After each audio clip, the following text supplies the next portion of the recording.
everyone for coming in. I think we have a microphone issue here.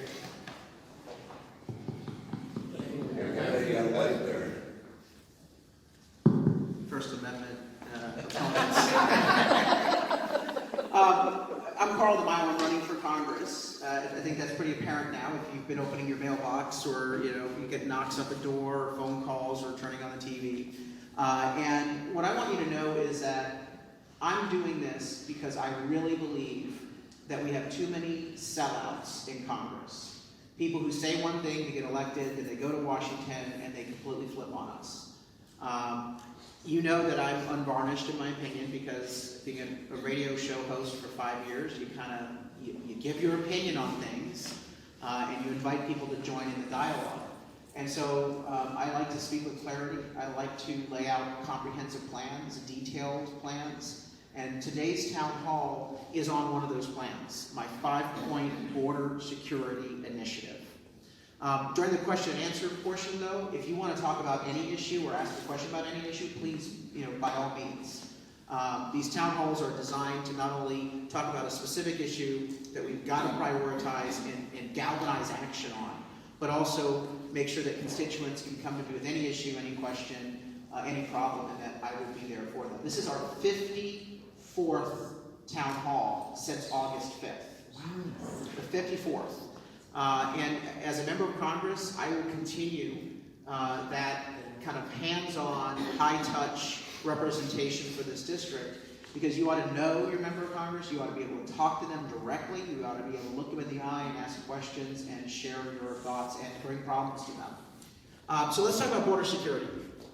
It is one of my top 3 priorities in this campaign: secure the border, take back California from the socialist one-party control that we're living under. And third is shake up Congress by forcing Congress to live under the same laws as the rest of us, no exemptions. Now that doesn't mean that I'm not going to be focused on other issues, like making sure our veterans get quality care, or making sure that we are able to have a strong foreign policy and national defense. I have to do it all. But I will be putting a heavy emphasis on these 3 issues: securing the border, leading the rebellion in California against socialism by recruiting good candidates and opposing things like the assault on Prop 13 this November, by trying to repeal the gas tax, and we've not given up on repealing the gas tax. We've got to do all of these things in order to really address the issues that people care about. But on the 5-point plan I have on border security, it's pretty simple. First, secure the border. And that means build the wall and properly staff Border Patrol. It also means equipping our Border Patrol agents with the technology and the legal authority to have them do their jobs. You've got people like Ilhan Omar and Alexandria Ocasio-Cortez calling our ICE agents and our Border Patrol agents Nazis, lying about what they're doing on the front lines. And these men and women, they're not political, they're professionals. They're career law enforcement agents. Despite the vilification that they have to endure, they are going to their jobs every day. They're doing their jobs for our safety. And it frustrates me because the nasty attacks against our Border Patrol agents and our ICE agents has resulted in a recruitment crisis at Border Patrol. We have thousands of empty Border Patrol positions that are not filled, partly because of the Democrats vilifying the profession, partly because it's very hard to hire in the federal government. There's a lot of bureaucracy. It takes a year to 18 months to get approval. These millennials are saying, no, a year to 18 months, let me know in 18 hours. And then they go off and get another job. So what I'm doing with this first strategy of secure the border, it's not just making sure that we build the wall and put the infrastructure in place. It's not just the technology, tools, and legal authority, but it's making sure that we deal with the recruitment crisis and fill every single Border Patrol position so that we can actually staff the border and secure it. And we're talking thousands of unfilled positions. Building the wall is so important because you need to have the physical infrastructure to help the agents do their jobs. Right now, if you go down to the border, you'll see a sheet metal 5, 6, or 7 foot tall fence. It's the limited fencing we got in 1998, 99, 2000. And it only goes over a portion of the border here in San Diego.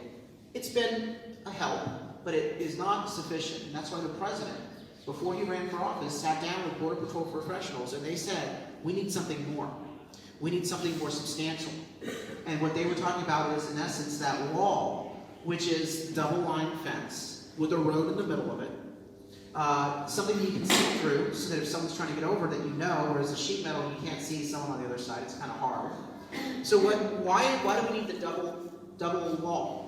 The double wall with the road allows the agents to actually apprehend illegal immigrants before they legally step foot on our soil, and a bunch of other laws kick into effect. We'll talk about those laws in a minute and changing those. But in the meantime, we have to have the beginning of our border security initiative be the building of the wall. $6 billion is what the president had asked for, and this Congress said no. The previous Republican Congress said no. So just so you know, Democrats are trying to stop the president on border security. But we also have turncoat, sellout Republicans who will smile and tell us what we want to hear during elections, but then they'll turn around and put that knife right in the president. And that's why we need to make sure that the president gets the funding that he needs in order to secure the border. Second, yes, the agents and the infrastructure at the border, it's terribly important, but how about we close the loopholes? You can close the border with the wall, but you have to close the legal loopholes that are being exploited by illegal immigrants and their coyotes to get people into this country. One of the biggest exploitive provisions in law is our asylum provisions. And what's frustrating about this is that we put asylum laws into place after World War II because we made a mistake. In this country, we turned away Jews from Nazi Germany. It was a dark spot on our history. And we as a country said we will never allow that to happen again. We will be the refuge for legitimate, persecuted asylum seekers. Now what's happening though is that people are abusing that generosity to come to the border and say, I'm a refugee, I'm being persecuted. And our agents are saying, really? What are you being persecuted for? Oh, I don't have a job. I want a job. That's not persecution, okay? There's a legal process for you to come to this country and get a job. It's called the legal immigration process. You can't cut in line and abuse and make a false representation. They're making a false claim under our statutes. And the funniest one is the second most talked about claim is, I'm an asylum seeker, I'm being persecuted. Why? MS-13. Have you been in LA? Again, the claims that they're making on asylum don't pass the lab test. They're not credible fear, that's a statutory term, credible fear claims. But our Border Patrol agents know that it's not compliant with the law, but under the existing loopholes, they have to let them in. And what do? We say, here's your ticket number. You get to have a judge adjudicate whether you truly are persecuted and whether you have asylum claims. Come back in, because we have so many people doing this, come back in 2 years. 2 years. As a result, they get into this country. After 90 days, they're given a green card. The law states, after 90 days of not getting an asylum hearing, you are eligible for a green card. Now, what happens after 2 years? First and foremost, they never show up. The Government Accountability Office says that 89% of asylum seekers never show up for their court date. A lot of them get married, a lot of them have babies, and so they're exploiting other parts of our immigration system, our loopholes in the immigration laws. So here's the thing, we have to close the loopholes so that we have a rational, merit-based, structured, enforceable immigration process. We cannot tie the hands of our enforcement agents. The president is trying to do this by executive order. And so far he's winning, by the way, in the courts. The lower courts always overturn them. The Supreme Court says, no, actually, you have the ability to do this. That's where you get the activist judges who tie our hands, and it takes a long time to get to the Supreme Court. So the activist judges are making law, abusing law, to keep that gravy train going, and keep the open border going. But the president has said something quite remarkable and correct. You cannot come into this country and seek asylum. You must seek asylum in your country or a neighboring country, and you must stay in Mexico until we make the determination. Oh, and you would have thought that he had, basically said no asylum for anyone. No, he's being smart. He's like, no, we're not playing this game. No speakeasy code to get into this country. It is going to be accountable. And if you are legitimately an asylum seeker and you meet the criteria, then Americans are generous. We have a process for that. However, you cannot lie, you cannot abuse the system, because that's what's been going on for decades. That's what Obama allowed to happen, and Trump said, this is foolhardy, I'm changing it. We have to codify that policy in law. It needs to be statute, because who knows what happens down the line. We need to make that statute. And here's the other thing I'm doing in my initiative for changing these laws. You can seek asylum, but you have to post a bond to pay for the court costs. And if you win, we'll give you all that back. We'll cover the costs. But if you lose, we get your bond. Taxpayers should not have to fund the court hearing costs for a false claim. You sue, you lose, you pay. It's a great idea. Texas has it, not California. That's why there are so many frivolous lawsuits. But when we are a generous country, we are literally having people saying, no, I'm suing, I want my day in court. And then we pay all the costs and they never do show up, 89%. We have to make sure that we change these laws so that we can actually have an enforceable system. Third, we got to take away the incentives for them to come here. And that's why we have to fully enforce E-Verify. Curb the illegal employment. You want to know why Democrats want an open border? They want the votes. Do you want to know why Republicans are sellouts on the border? They want the cash. Cash from who? The big businesses. Big businesses like open borders because they want cheap labor. And so what happens is they write these big fat checks to Republican members of Congress saying, tell your voters whatever they want to hear, but when it comes time to vote, make sure that you're on our side. And so time and time again, the Republicans have failed to do the border security because it all boils down to the lure of cheap labor for big business. And of course, that's a very attractive incentive for these people to come to this country, is the idea that I'm going to get a job and I'll send a lot of my money back to Central America. 18% of the economy of Guatemala is funded by something called remittances. These are payments that are being sent from the United States by illegal immigrant workers back to Guatemala, to families back there. This is a whole cottage industry, a whole economy. You got to crack down on illegal employment. E-Verify, mandatory with strict penalties, and I don't mean just criminal penalties. I want to introduce civil penalties. I want to introduce criminal penalties. You know, when you engage in child labor violations, you get certain fines, but there's also criminal statutes that kick in. Same thing should apply on the issue of illegal immigration employment for habitual violators in the private sector. Fourth, I'll be damned if our tax dollars go to someone who's broken the law to get into this country. No more welfare for illegal immigrants. And if you are an illegal immigrant and you commit a crime outside of your immigration status, a crime, gangbanging, drug trafficking, sex trafficking, human trafficking, domestic violence, DUI, you name it, if it's a crime, if it impacts our society, burglary, assault, you are gone. You are deported. No more sanctuary state. Sanctuary state is not a law that protects immigrants. It actually hurts immigrants. It doesn't even apply generically to illegal immigrants. It benefits only one narrow subset.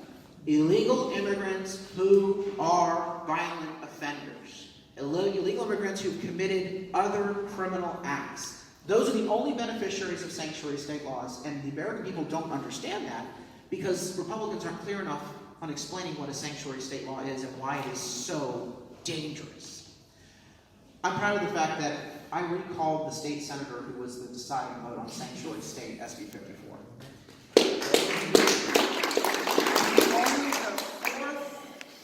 He was only the fourth successful recall in 104 years. He was the only state senator ever recalled in 104 years. Josh Newman. Now, the bonus was, it was like the double whammy. He was not only the deciding vote on the sanctuary state law, SB 54, he also is the deciding vote on the gas tax. So it's like, bing, bing, bing, bing, bing, you got a double whammy here. And we went out to the voters and we said, it's not just gas tax, this guy is harboring criminals. And he's putting their welfare and their interest before your own. You talk to Latinos and they are furious with the sanctuary state law. The legal immigrants are furious because they know that their communities are affected by those crimes and the impacts thereof. Welfare. Not only should we cut off welfare from illegal immigrants, but if you come here legally, you should not be able to draw welfare for at least 5 years, and you should post a bond to make sure that that is the case. If you draw welfare of any type, you should have to forfeit your immigration bond. Again, what we're trying to do is say, you can come here, we're generous, but we have rules and we are protecting the system. Fifth, who do we invite to this country? And this is where, when you have the Democrats and the media scream racism, when you say, build the wall, they say, racism! And that's basically the debate today. I can't wait to get on air with one of them, and they're not going to see this one coming. And I'm going to say, oh, okay, so border security is racist? Let me just back up. You're calling the American people racist right now. Because 7% of the American people, 70%, support building the wall. They support border security. And guess what? The American people also, year after year, have legally welcomed, under our legal statutes and the legal process, we have legally welcomed more than 1 million people every single year. Might I add, that's more than the entirety of all the other countries in the world combined for legal immigration. So if 1 million makes you a racist, how many more do we have to warmly welcome before we're not racist? Because if we're racist, we're doing a really bad job of it. Because we're letting in 1 million every year. So tell me, is it 1.1 million? Is it 1.2 million? Tell me what is the bogey we got to hit before you... Oh, I get it. You know that the American people are generous and not racist. But you want to call anyone who's for border security racist because you cannot win on the arguments. You've got to take this on and flip it right around. Because the reality is that the American people and our immigration laws and our asylum laws are the most generous in the entire world.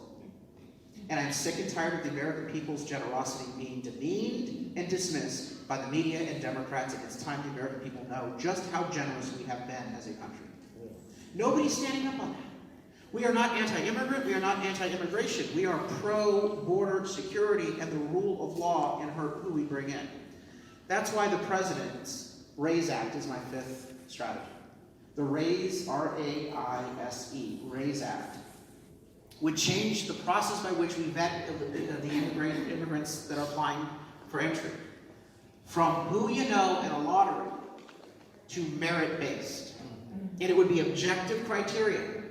Now, right now, if you have someone in this country, it's chain migration. If you have a baby, if you get married, if you have a relative, oh yes, it's my third cousin twice removed roommate who wants to get in this country. I mean, it's all based upon 6 degrees of separation. And there's also a lottery system. You know, the luck of the draw. I think we ought to go to a merit-based objective standard. And I'm open to having a debate as to what those criteria are. For example, I think one criteria that's a non-negotiable criteria is you should have to be able to speak English. Here's another one. You have to have a job. Here's another one. You have to know about Constitution or American system of government. These are objective criteria that we can place into the examination process. You can't have a criminal record in your home country. I mean, I would love to see the Democrats try to argue against those criteria, because it shows just how open borders their philosophy is, of letting everyone come in with no restriction and no evaluation. Those are the 5 points of the plan. Secure the border and properly staff it. That means build the wall, staff it 100%, get them the technology. Push back on the demeaning and derogatory comments made by Democrats towards our professionals at the border. Second, close the loopholes. Let the Border Patrol agents and ICE actually enforce the law and take away some of these exemptions and get out of jail free cards. Third, crack down on the lure of illegal employment through E-Verify. Fourth, take away the incentives of welfare and the sanctuary state law. Fifth, when we do let people in legally, make sure it's merit-based, not who you know or lottery. That's the 5-point plan. Now, I could put this on the shelf and say, here's my 5-point plan. It's aspirational, you might say I agree with it, but what you really want is you want action. And what we've learned is the only way for us to get things done is to have a hammer or a hot poker. Politicians don't see the light till they feel the heat, and we are the heat. We have to start the fire in every one of their districts.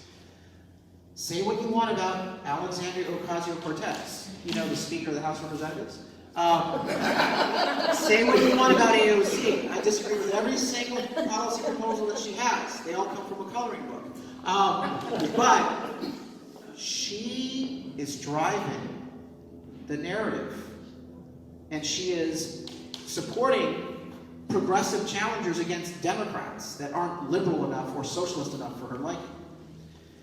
I think Mao would probably not even, meet her test. She'd probably challenge him as well. But you got this activist in the House who's out there endorsing in primaries and putting money behind candidates challenging incumbent Democrats. Do we have that on the Republican side? No.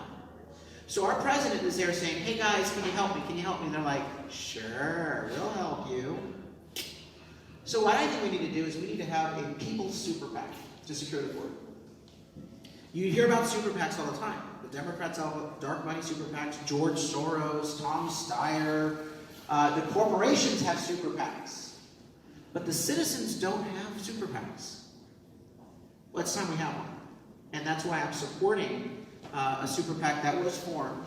I'm urging people to contribute to them, of course, within the federally applicable laws, to put pressure on weak-kneed Republicans who are not voting with our president. And so what I'm going to be able to say is, hey, if you don't vote with the president on border security, you may lose your job. No, I won't. I'm in a safe Republican district. Oh, it's a safe Republican district, but it ain't no safe for amnesty-supporting, open-border Republican rhinos.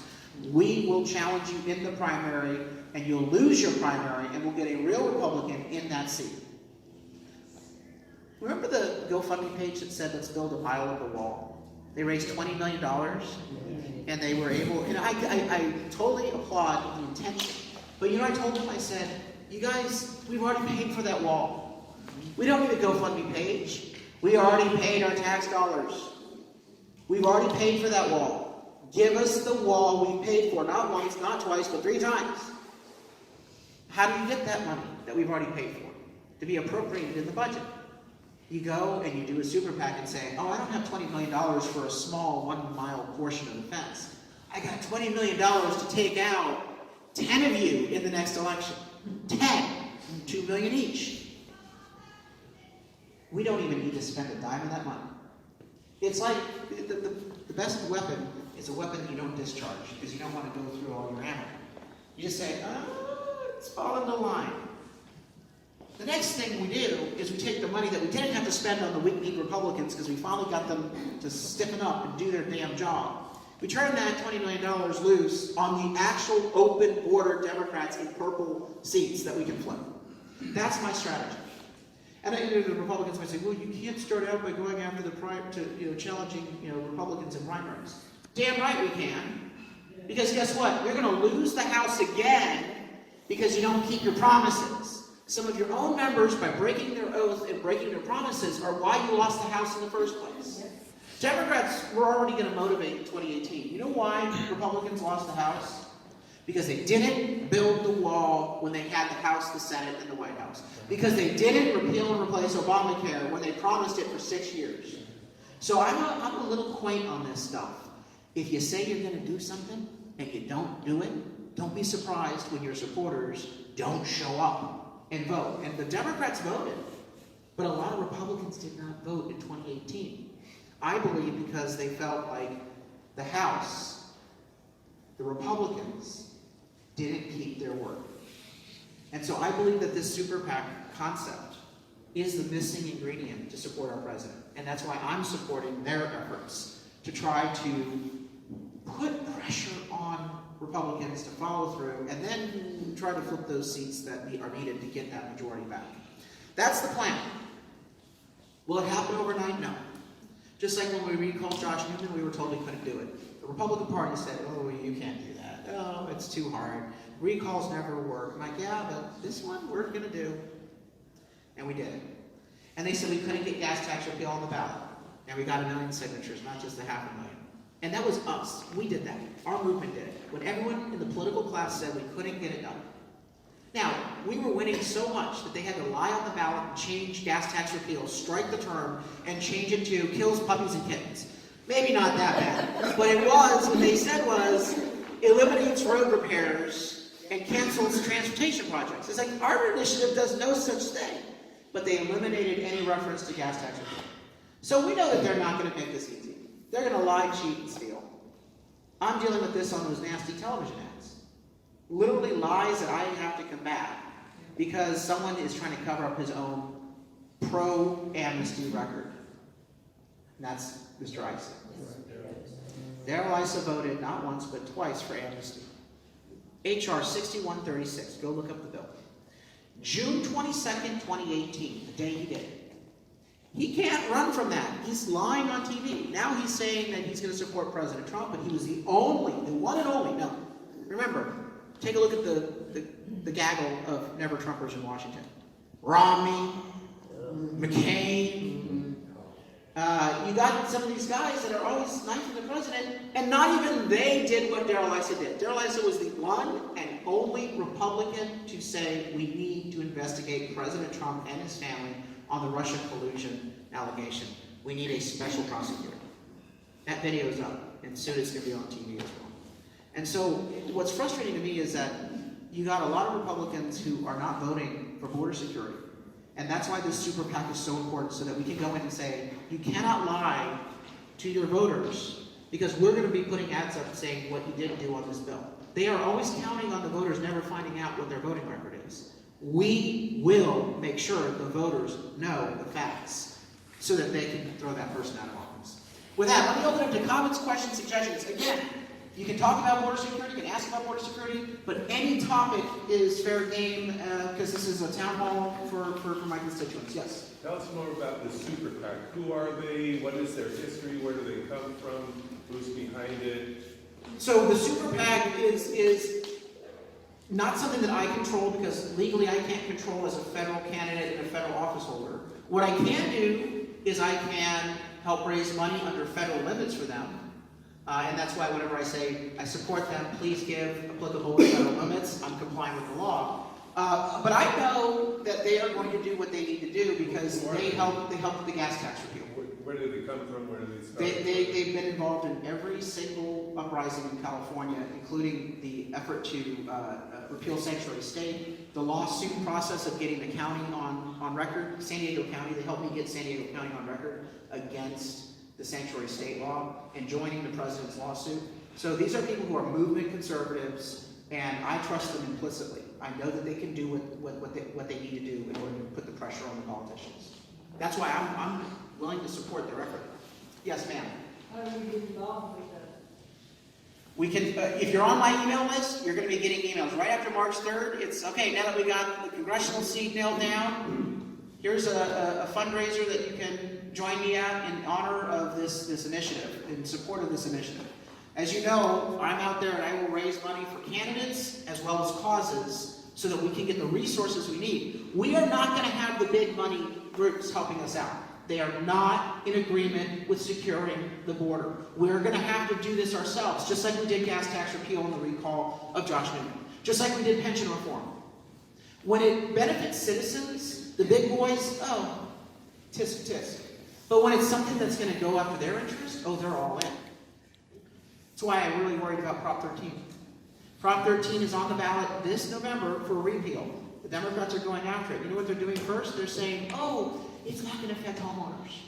No, we're not coming for you. Don't worry. It's only retail, industrial, commercial, apartments. So in other words, we're going after all the big guys, the money guys.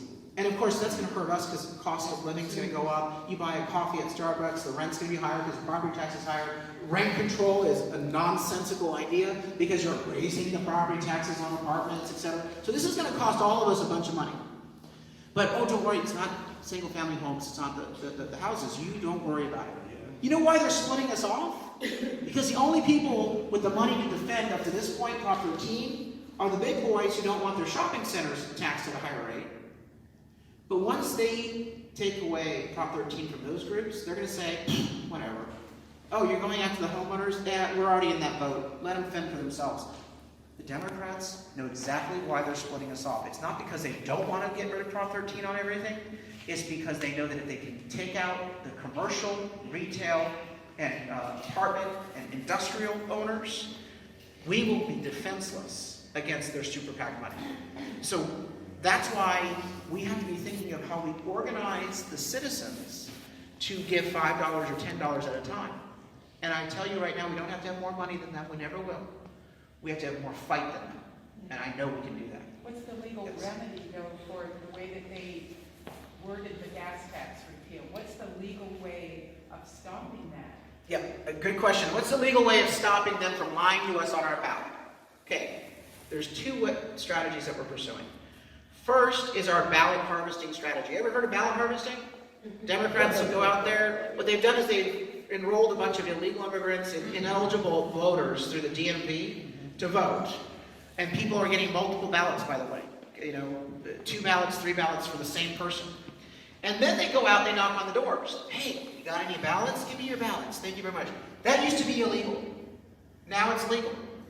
And so you have all these boxes of ballots magically appear at 7 o'clock at night at the Registrar of Voters office on election night, which means they don't get counted for a few days after. They're now actually allowing votes to come in 3 days after the election. So Republicans lost seats after election night when they had won the seats. Then 3 days later, 4 days later, so 2 weeks later, they lose the seat because, oh, look at all these extra votes we found. Ballot harvesting. So the first thing we're doing is we have our own ballot harvesting program, and it's all geared around the lies on the ballot. Republicans are smart voters. They're not going to give their ballot away to nobody. They're not going to say, I'm not going to give you my ballot. But what if we did this? What if we said, our ballot harvesting is come to a fun event, barbecue, beer, and ballots. Brunch and ballots. And we're going to do a brunch and ballot in Vermont. We just decided that this morning. But we're sponsoring 12 ballot harvesting parties where we're asking you to bring your friends, and they're going to show up and they get barbecue, beer, and ballots, or barbecue or brunch and ballots. So they get a little bit of fun time, but that's not enough of a draw. You know what our big draw is? Do you spend about an hour trying to figure out the ballot the night before the election? You're on the internet, you're trying to figure out what this says, it's all complicated, you got the books sitting there, and you got all the direct mail in your pile. Don't do that anymore. These the ballots, barbecue, and a beer event, and you're going to get a voter guide, and an election expert will be on hand, Carlton DeMaio, to answer all your questions, about what they're really hiding. So, for example, the Prop 13 repeal that's coming up in November, instead of saying property tax increase on the ballot title, you know what they're calling it? The Children Welfare and School Improvement Act. Yeah. It doesn't say the word tax or increase anywhere. The schools never see the diamond. No. You know what? The schools, the kids, the homeless, and the potholes are what I call the window dressing. It's like, oh, we're taking hostages. Give me your money, or they're going to die. That's what these politicians are doing. And now what they're doing is they're not only doing it on the commercials, they've been doing that for decades. But the children. Now they're taking the ballot and saying, oh, are you voting against children? What a terrible person you are. That is lying on the ballot. It's stealing an election. They did it on the gas tax. So first is we're trying to inform voters so that they know this measure actually does this. But that's not enough. It's a little bit, but not enough. So what we're doing is we're taking them on in the legal system and the initiative process. We're filing an initiative that will do 3 things. It's called the Honest Budgeting Initiative. It will require, it's a constitutional amendment. It strips the politicians of changing ballot titles of citizens' initiatives. Whatever the citizens signed at the store is what appears on the ballot verbatim, no changes. That's personal. Now, what if it's not a citizens initiative? What if it's this crackpot idea of Prop 13? It's the politicians putting it on. Oh, well, they don't get to put their own title on it anymore.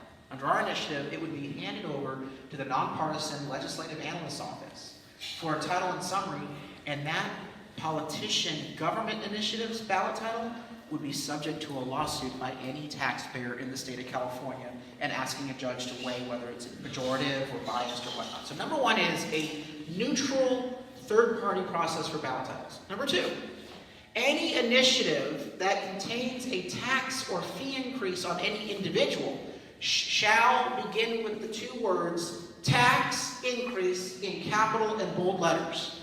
So you can run, but you cannot hide. Tax increase, support the kids. Tax increase, take care of grandma. You know, whatever it is that you're going to lie about, the first two words are like the blinking light. Tax increase, tax increase. So you cut to the chase and let people know, you got to look at this initiative a little bit more carefully because it's a tax increase. You know they're asking for money.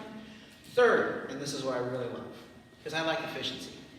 It states that any proponent of a citizens initiative that qualified for the ballot January 1, 2018 or later, any proponent of any of those initiatives who feels that their initiative was compromised by a misleading title may petition the court for immediate placement of that initiative back on the ballot for a fresh election.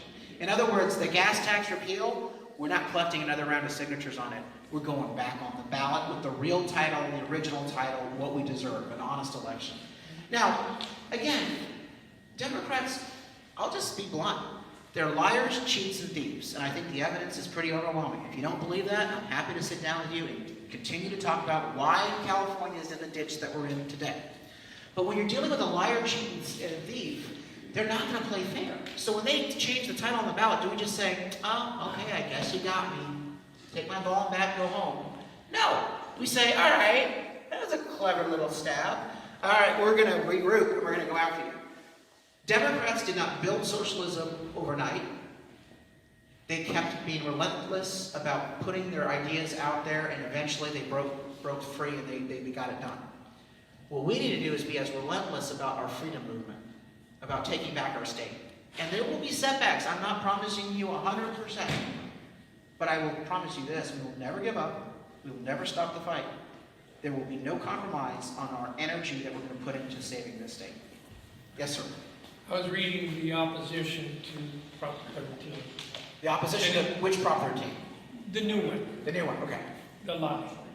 It said that they're going to float a bond for $15 billion. It's going to go to the schools, kindergarten through 12, and then part of it's going to go to upper education. Right. And it says that we will then end up paying on those bonds for 30 years for a grand total of $27 billion. Yeah. And yet we have a $22 billion surplus right now. Why don't they just spend 15 of it and get the damn thing done that they were given money to do years ago and haven't? Exactly. We still have asbestos. We still have crap coming out of the water pipes that you can see on the wall like that. Well, here's the thing. That bond, there's a multitude of reasons why they're doing it. They already have a historically high debt load in the state of California. Some of the bonds that they already have issued an approval for, they haven't actually expended those funds. You're referencing the balance that they're carrying in the general fund. The real truth is they're using Enron-style accounting. Because of their pension liabilities for government employees, state and local employees, who are retiring at the tender young age of 50. Wouldn't you love to retire at 50? Oh, wouldn't you love to retire at 50 and get 129% of your highest salary for life? That's what they're getting in these jurisdictions. And so they're doing these bonds and the tax increases not for the kids, not for the potholes, but for the pension hole. That's where it's going. And that's why you got to say no to every bond, and I mean every bond. Whether it's the mosquito abatement district, or the school district, or the state of California, no, not a single dime more money, because look at the colossal waste going on in the system right now. Where are the Republicans standing up and being the voice of opposition? Republican ideas in California are more of a secret than the recipe to Coca-Cola, okay? None of these Republicans have the guts to stand up and say, hello, there's an issue here, whether it's on the gas tax rates, the money that was stolen. We're not going to get an expansion of the 52 freeway like we were promised. We're not going to get an expansion on 67 like we were promised, or 78, or the 15 completing it. No, we're not going to get that because they're stealing the gas tax money. They're diverting it to the bus driver. They're diverting it to the high-speed rail train. On homelessness, they got a homeless tax on the ballot. I've been telling people, vote no on Measure C. They're throwing good money after bad. You're literally funding failure. Because until we tell people, there's a warm bed for you, but here's the deal. You got to go clean and sober. You got to play by the rules. And if you don't, you're arrested. We're enforcing the law. We're enforcing vagrancy laws. And we don't do that. We don't enforce our laws. And so we are literally coddling the homeless. And yet they're back saying, oh, but give us a tax increase and we'll clean the streets up. No, you people have created the mess on the streets. Why would we give you a single dime more? But nobody is telling them that. No one, they're not, the voters are not hearing the other side and the better idea. That's why my second strategy after border security is I want to be the voice of opposition in California to fight socialism. Yes, sir, in the hat. Thank you for having this town hall. It's really informative. Happy to. You say you support the wall on the border, and you say Darrell Issa doesn't. But I read where the National Border Patrol Union endorsed him and support him. Why would they support and endorse him if he's not for border security in the wall? Are you familiar with the swamp, where you have a Washington lobby group that cuddles up to the politicians in exchange for consideration on other issues that have nothing to do with the core issue?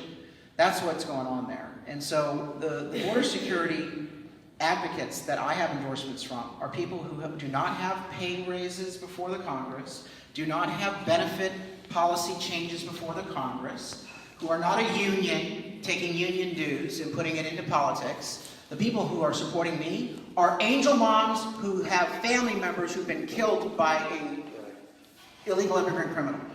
These are people who've been fighting at the border for no other reason but that they want a secure country, and I'm proud of that. I have rank and file Border Patrol agents who are furious with the DC office for doing that. But let me just give you the facts and let you decide for yourself. Darrell Issa not only voted on H.R. 6136, amnesty. You can look it up at ISSA-supportsamnesty.com. But he was the only Republican to offer an amnesty law in 2013 for 11 million illegal immigrants, giving 11 million illegal immigrants amnesty. We've never seen that size swath of, oh, you all are going to get this special benefit and consideration. Did you know that? Did you know he did that? All you have to do is go to ISSA-supportsamnesty.com and it's all documented. You can read the articles and the coverage of it. How many of you have gotten my mailers where I actually give you the headline from Politico? The Politico, which is a national newspaper. They cover Congress. How about the Federation for American Immigration Reform? The gold standard of immigration reform and securing the border. They did the feet to the fire with Roger Hedgecock, starting in 2010. FAIR said that ICE's amnesty bill was the worst Republican proposal they've ever seen. And it's out of the playbook of Barack Obama. So, again, I have facts, and this is what I love about our president. Our president will sit there and push right back and say, wait a minute, you said X, Y, Z? It's fake news. Here's what actually happened. Read the transcript. This is the number one phrase I have in my mind right now. It says, read the transcript. You want to say what's going on there, Adam Schiff, making up things? Read the transcript. That's all you have to do. So what I have to say is, look at his voting record, and it shows that Darrell Issa is, I can't sugarcoat it, he's a bald-faced liar. Yes, sir. On the issue of border enforcement and all that, the one thing that never really sat well with me was the zero tolerance policy, the child separation policy. So, and it was implemented during this administration. Do you agree with this implementation? And do you Yes, I agree, and here's why. I don't want those caravans, because if you really care about children, we need to stop the caravans. We have to do everything we can to stop the caravans. What you're literally doing by creating this incentive is you're basically setting up a cotton candy store stand right on the opposite side of the freeway in front of a school and saying, hey, free cotton candy right over here. And then you're surprised that all these kids are getting hit in the traffic because they're running across for the cotton candy. I want to shut down the damn cotton candy stand. I want to make sure that these kids are not being put at risk. And the most risk that I see isn't coming from how we're handling our efforts to secure the border. It's coming from the coyotes who are going down to Central America. They are running advertisements funded by George Soros and other left-wing groups saying, America is open. You can come. Everyone it's the land of milk and honey, and you got sanctuary. And they're quoting Democrat politicians in these ads. Sanctuary.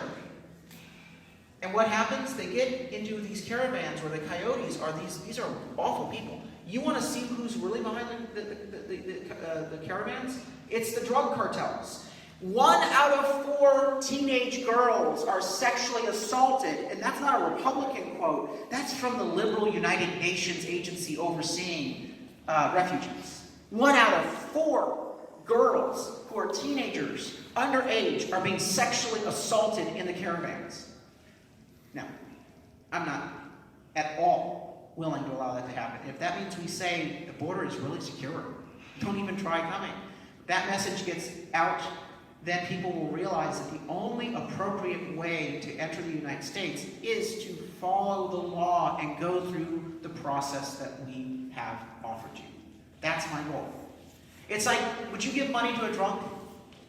A homeless person? Would you say, oh, I know that you really need to cure that hangover, so here's $20, here's more alcohol. Now, your heart might say, well, I want to help him out. That's a good motivation, but it's foolhardy in terms of the outcome. You're enabling bad things to happen, even though you think up front that it's a good policy. The policies we've had have failed. We've got to fix the policies. Yes, go ahead. You've spoken of big businesses wanting, I guess, loose borders, for cheap labor, and we can all agree on that. So would you be voting on the recent tax cuts by the Republican Party and President Trump's, when it's funneling billions of dollars right back into them and say, us here, nothing at all? Well, you can chew bubblegum and walk at the same time by saying, I'm not allowing a porous border, and I'm not allowing companies to profit from illegal immigrants by having cheap labor. So you can have E-Verify as your top priority. And look, I'm all for tax cuts, which is why one of the first bills I'm going to introduce is to improve the president's tax cuts, which I support, by saying, hey, in California, why don't we get the SALT deduction back? See, here's the thing. Democrats are out there saying, oh, the SALT deduction. Oh, hold on. Your cohorts in Sacramento have created a situation where we have high taxes in California, and so that we're not able to write off as much because you have high taxes in California. If you really cared about the working family, maybe you would cut the taxes in California. But be that as it may, since you know you won't because you don't care about the working family, why don't we call you out on your hypocrisy? You want to get rid of the SALT cap? Sure. Here's the bill. Let's vote on it right now. Oh, and then what is their response? But we don't have the money in the budget for that. Oh, please, hand it over. Let me see the budget. Let me get my red pen out. Here. What did we do on San Diego City Council? I introduced a budget bill when they said, oh, we have to raise taxes. Proposition D in 2010, tax increase. I said, no, you don't have to raise taxes. They're like, lie! We're going to shut the fire stations and the police officers are going to be laid off. I said, no, here's the budget. It's 117 pages of amendments to cut the budget and balance without any service cuts. In fact, I found enough ways for $1 million per council district. We can restore library hours and fire stations. The voters sided with us. They rejected the tax increase, and then my budget plan became law. And by the way, it was a 2-6 supermajority. 6 Democrats, 2 Republicans, and let me tell you, besides me, the other Republican, Kevin Faulkner. I mean, seriously. Try that for a wingman. Go ahead, sir. Yeah, so I've been kind of keeping up with Darrell Issa's recent campaign. He's kind of really... Is he running a campaign? Because he hasn't had an event yet in the district. Well, I think one of his main messaging is like you being a gay man. And I'm really curious on like, how are you going to respond to that attack? Yeah. And like, what your whole stance on is like, all of the LGBTQ community feeling under attack by the Trump administration, and him kind of, talking down or more like a derogatory that you're a gay man in the community. And a You mean Republican. ISA? Yes. Okay, I want to So make sure. how would because- you- how Because would the you- president has never talked down to the gay community, so let's just be clear about that.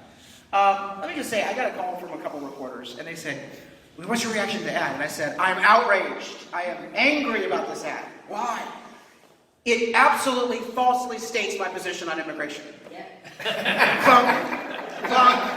That's all I want to talk about. You know what? Here's the thing. Darrell Issa is so desperate to distract attention from the fact that time and time again, he betrayed President Trump. He betrayed us. He voted against the Trump tax cuts. He voted against the defense policies laid out by the president. He voted for amnesty, not once but twice.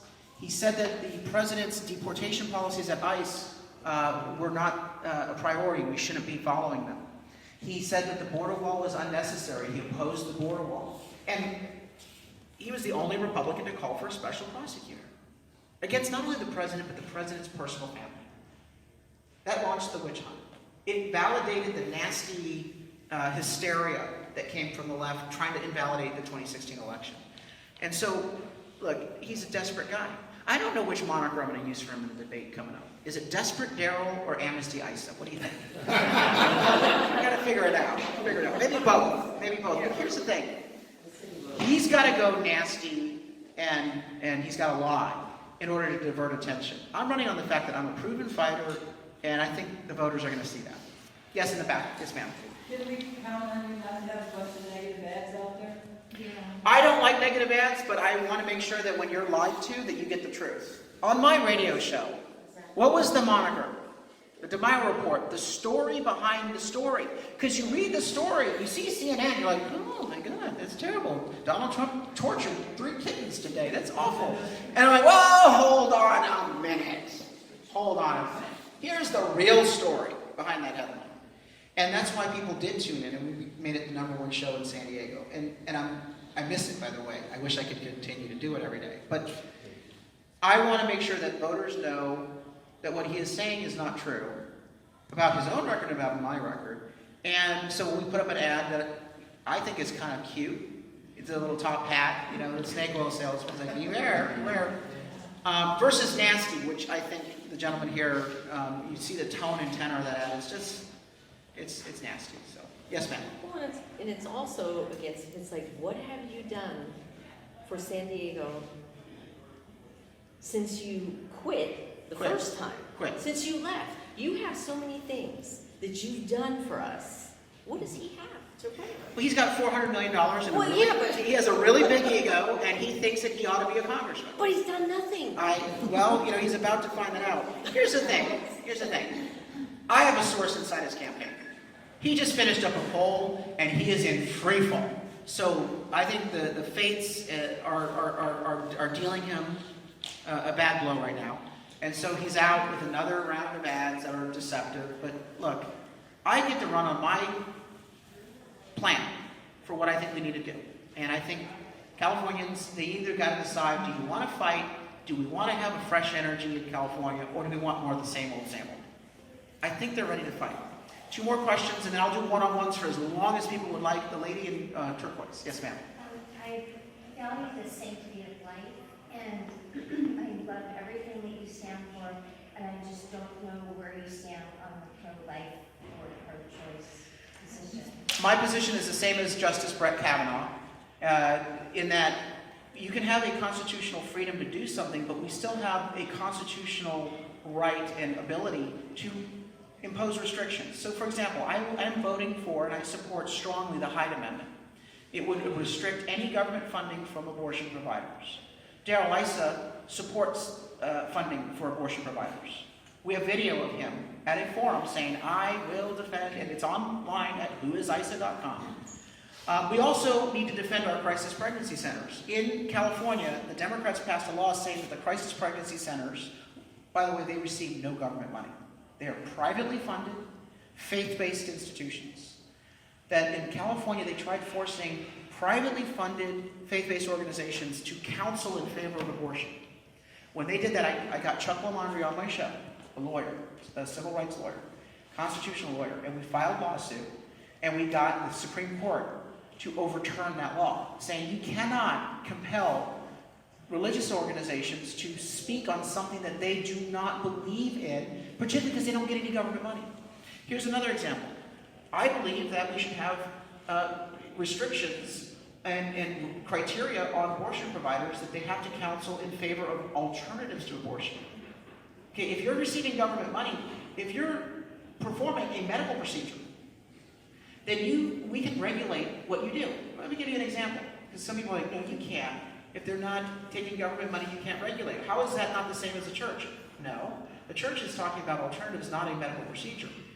The abortion clinic is performing a medical procedure. How many of you have seen a pharmaceutical ad?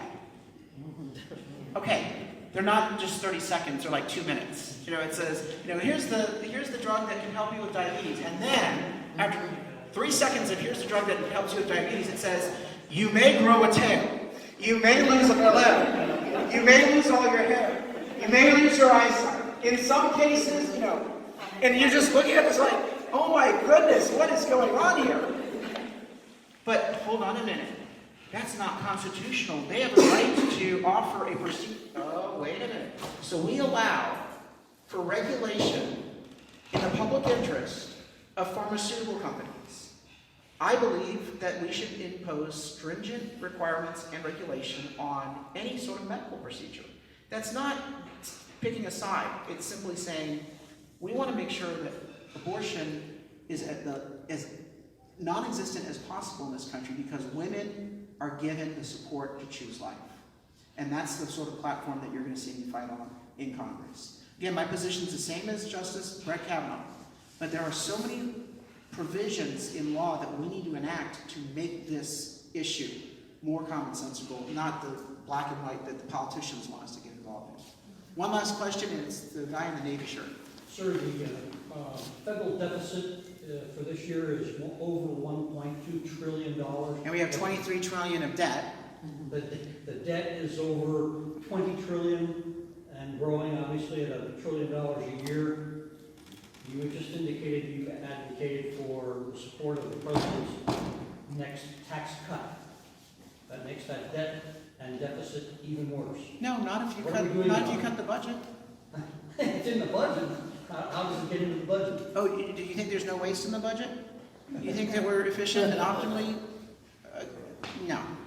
So, do you also believe that they're spending 100% of the gas tax on roads? No. I mean, look, I would love to have that debate of, well, how do you pay for the elimination of the salt cap? Because I'll say, I'm glad you asked. Here are the points, because that's what I did in San Diego. People say, well, you can't cut the budget. It's impossible. We'd have to cut programs. No.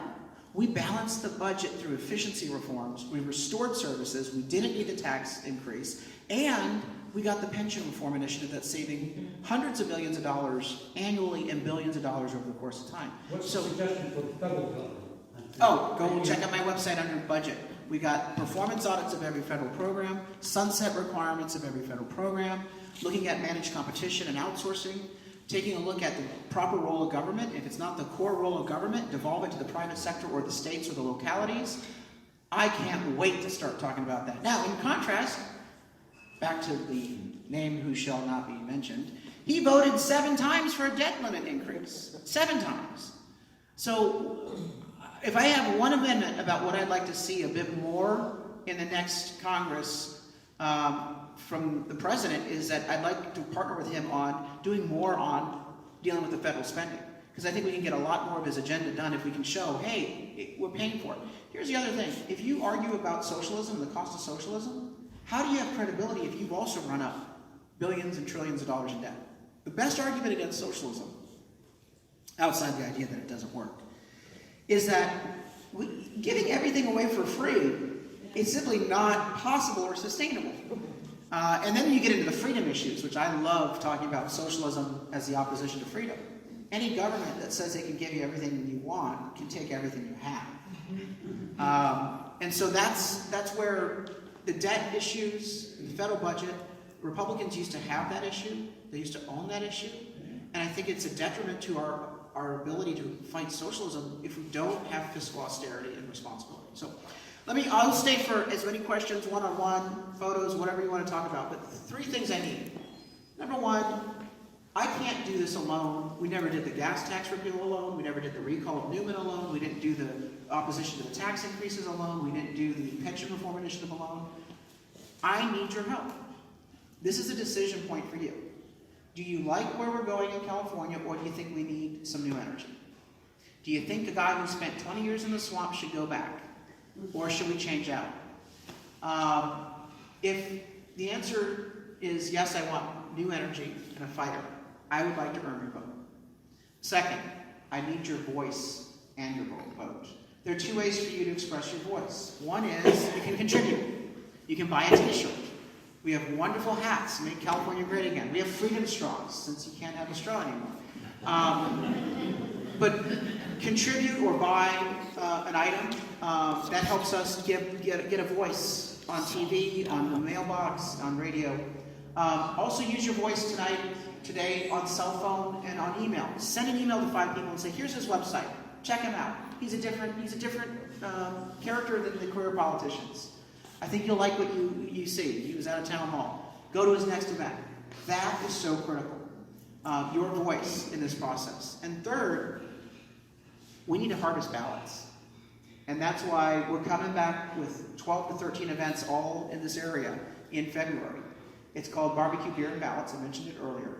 If you can, take some of the packets that we have here today, and they contain invitations that you can post at the library, post at Starbucks, or just walk your neighborhood. We will give you a list of 30 homes in your immediate neighborhood of voters that are probably not going to vote this election unless you knock on their door. We call them lazy voters. They vote only in the presidential cycle. But what we're trying to do is make sure, hey, bring that ballot to the event coming up. Bring your friends. So those events are all about us showing we can harvest ballots and turn out the vote. So give me your vote, give me your voice through a contribution or just emailing your friends, and help us harvest the vote and turn out the vote with the ballot barbecue and beer events coming up. With that, thank you very much for spending a few minutes.